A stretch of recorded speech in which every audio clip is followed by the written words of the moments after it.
Hello you wonderful people and welcome to Unravelled. It's me, Rav, and my disembodied hands. We're giving the new year a fighting chance today by crocheting Hitmonlee. This was suggested to me in a comment by my good friend Red Jester. Definitely just Hitmonlee. Yes. The yarn I'm using is slightly too light and I did consider dyeing it with hair dye, but it's too dark and definitely probably a bad idea.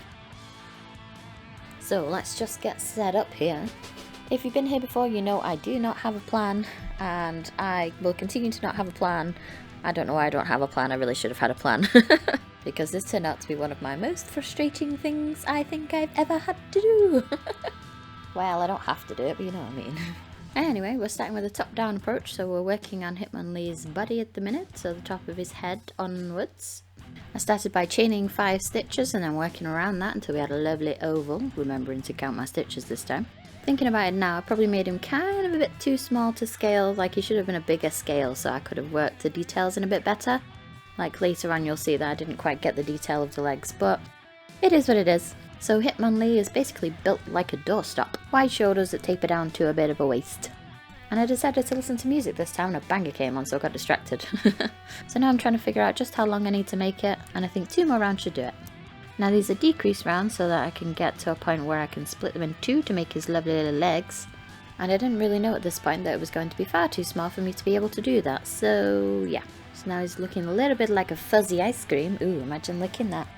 And it's time for some forbidden candy floss. I can't do that with a straight face. Psst, if you've made it this far, maybe you want to consider subscribing. You know, if you want to. No pressure though.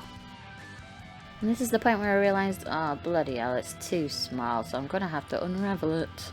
I ended up de-ravelling. De-ravelling's not a word. I ended up unravelling 2 of the decrease rounds and then just doing them as straight rounds, and they looked better. Well, it was enough for Hitmonlee to have legs anyway.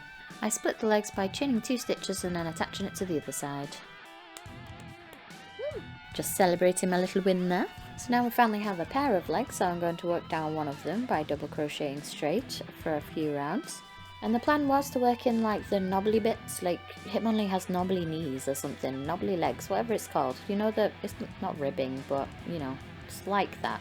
Anyway, the plan was to try and get something like that, and I did attempt it. I did do a decrease round and then an increase round and then a decrease round, but it just turned out looking straight, like I'd just done nothing, and I was like, wasted effort. So yeah, I think it's about this point that I was like, I probably should have made it at a bigger scale and then I could have got all the details in, but c'est la vie. Swapping to the crème de la crème, as in the cream yarn. Apologies for the accent, I do not speak French, you can probably tell. What is this doing here? It was at this point where everything started going wrong. As I said, I think I've done it at a too small a scale, so there's only 12 stitches here that I've got to try and work around, and it's really blooming difficult.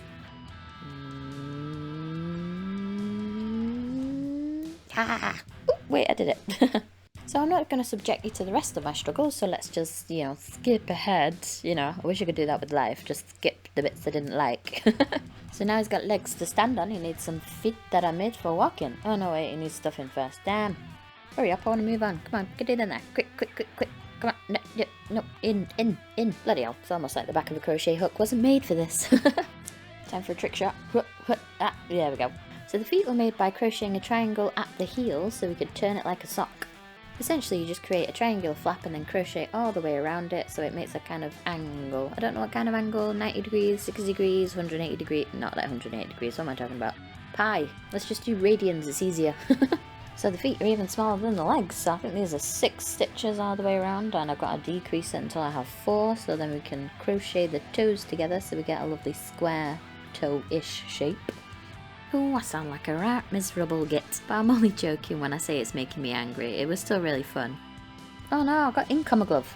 I really enjoyed making it, it was just so many things were just I've learnt my lesson though, so if I ever decide to revisit it, I will make it in a larger scale. Ooh, imagine a life-size Hitmonlee. I'm not sure whether that'd be scary or creepy or weird or cool. Creepy. Probably creepy. What do you think? Life-size Pokemon's an idea though, I might do that. So Hitmonlee's feet are now complete, and they are firmly wedged in the uncanny valley. They look a bit weird, they look very human. I think that's the problem. Time for a snack break, and again it's part of Hitmonlee's arm. Working on the fingers first, I'm starting with a magic ring, and ooh, I'm getting good at this. That form part of the hand, and the peanut was actually for the upper arm, which I'm not going to show you, but this is the hand and the lower arm, forearm. Why is it called a forearm? Surely your hand is a forearm because it comes before your arm. Gotta talk some bollocks. Oh, I take it back, I'm not that good at this. So after double crocheting 6 into a magic ring, I just crocheted 6 all the way around, 3 times until I had a finger-like shape. And then after making one of these fingers, I had to make 2 bloody more because Hitmonlee has 3 fingers on each hand. Here are 2 I made earlier. If it will come here, now we can sew these together. Once the 3 little piggies are sewn together, they're not really piggies. Anyway, once they're sewn together, I can then crochet all the way around. One time before doing the same as the feet, I'm making a lovely little triangular flap so that we can turn the hands so they bend at the wrist. I made the triangles by just crocheting flat in rows and then just not doing a turning chain at the end of the rows so that it ended up slowly decreasing into a triangle.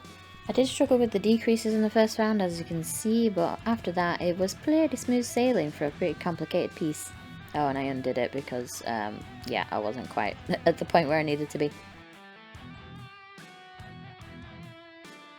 It's quite fun trying to figure out in your head how you will do something when you see a complicated shape like this.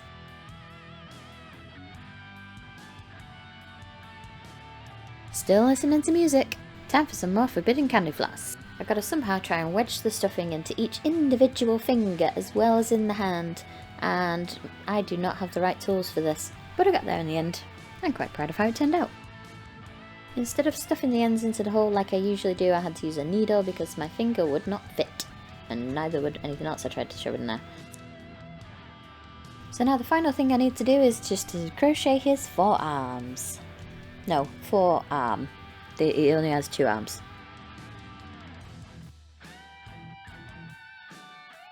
When I discovered that the forearm was too small for me to shove the end of my crochet hook into it, I used this lovely pen with a cat face on it and everything. It was also too big. So, after some more messing around, we are finally finished. Quick hide, Hitmonlee's it. Ready or not, here I come.